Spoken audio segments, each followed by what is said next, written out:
The Galactic Council chamber buzzed with the chittering laughter of a dozen species as Admiral Zexathara of the Dominion fleet addressed the assembly. Her crystalline exoskeleton gleamed under the artificial stars as she gestured toward the holographic display showing Earth's pathetic defenses. Honored delegates, she clicked in amusement. The humans have responded to our ultimatum with poetry. The chamber erupted in a cacophony of alien mirth. They speak of remembering and never forgetting, as if their primitive emotions could shield them from plasma fire. Ambassador Krill of the hive mind nodded his bulbous head. Their neural patterns show remarkable attachment to deceased individuals, most inefficient. When we lose a drone, we simply manufacture another. Indeed, rumbled General Vorthak, his 6 arms spreading wide. They waste resources on monuments to the dead instead of weapons. They even have ceremonies where they weep over decaying organic matter. Pathetic. The footage from humanity's first contact played on the screens. Humans crying, embracing, some even kneeling as the massive alien ships descended. The delegates had interpreted this as immediate surrender. They were wrong. Dr. Sarah Chen, Earth's xenobiologist, had been among those who wept that day, but not from fear, from overwhelming joy at finally knowing humanity wasn't alone in the universe. The aliens had mistaken wonder for weakness, curiosity for cowardice. When the demands came, total surrender, relocation to designated zones, surrender of all technology, humanity's response had indeed been poetry. The words of Dylan Thomas.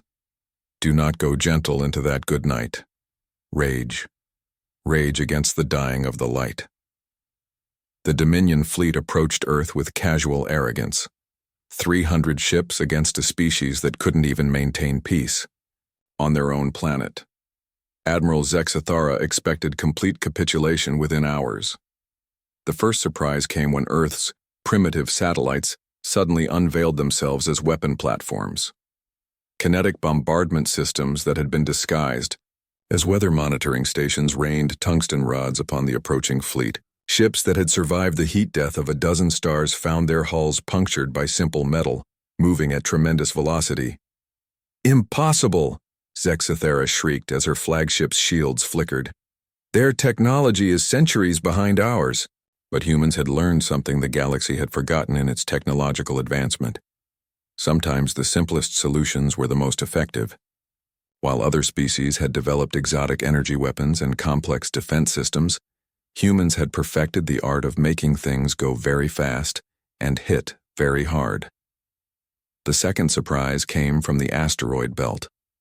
What the aliens had assumed were mining operations revealed themselves as massive railgun installations. Chunks of metal the size of city blocks accelerated to significant fractions of light speed.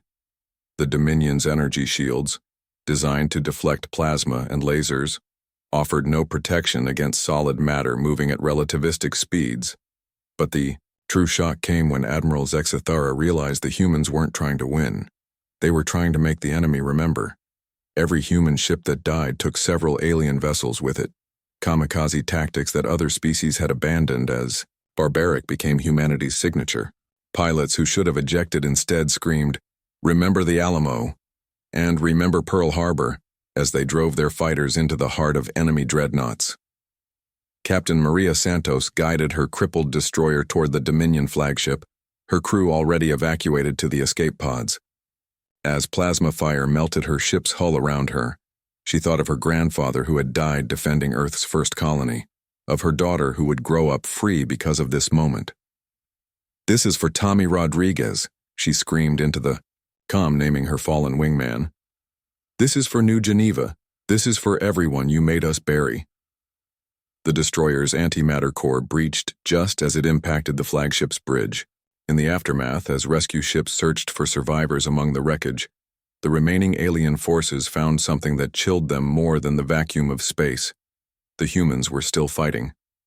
Half their fleet destroyed, their orbital defenses in ruins, and still they came. Wounded soldiers dragging themselves from escape pods only to grab whatever weapons they could find. Civilian ships converted into makeshift bombers. General Vorthak, Now the ranking Dominion officer received a transmission from Earth's surface.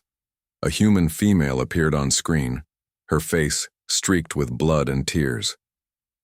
You want to know what makes us weak? Admiral Chen, recently promoted from xenobiologist to military commander, spoke with quiet intensity. We remember our dead. We carry their names, their stories, their dreams. You think this makes us inefficient? She paused, looking directly into the camera with eyes that had seen too much death in too few hours. But you misunderstood something fundamental about humanity. We don't just remember our dead. We remember what they died for. And we make sure their sacrifice means something. Every human you kill makes the rest of us stronger, more determined, more willing to pay any price. Behind her, the camera showed human children learning to load ammunition, elderly civilians building barricades, scientists working frantically to reverse engineer alien technology from the wreckage. You call it weakness that we mourn our fallen. We call it strength. Because when you fight humans, you're not just fighting the living. You're fighting for everyone who came before, everyone who believed in tomorrow, everyone who trusted us to keep the promise of humanity alive. The transmission ended, but the message was clear. 3 days later, the scattered remnants of the Dominion fleet limped back to their home systems, carrying news that would reshape galactic politics forever. The weak humans had not only survived, but had inflicted casualties at a rate of nearly 3-1. In the council chambers where laughter had once echoed, silence now reigned. The footage from the battle played on endless loop, humans sacrificing themselves not for territory or resources, but for an idea. For the simple, stubborn belief that their children deserved to reach for the stars. Ambassador Krill spoke first, his voice subdued. Perhaps we should reconsider our expansion plans. The galaxy had learned a harsh lesson. Humanity's greatest weakness, their irrational attachment to the dead, their inefficient emotions, their stubborn refusal to accept the inevitable, was also their greatest strength. They remembered. And in remembering, they ensured that anyone who threatened humanity would never be forgotten either.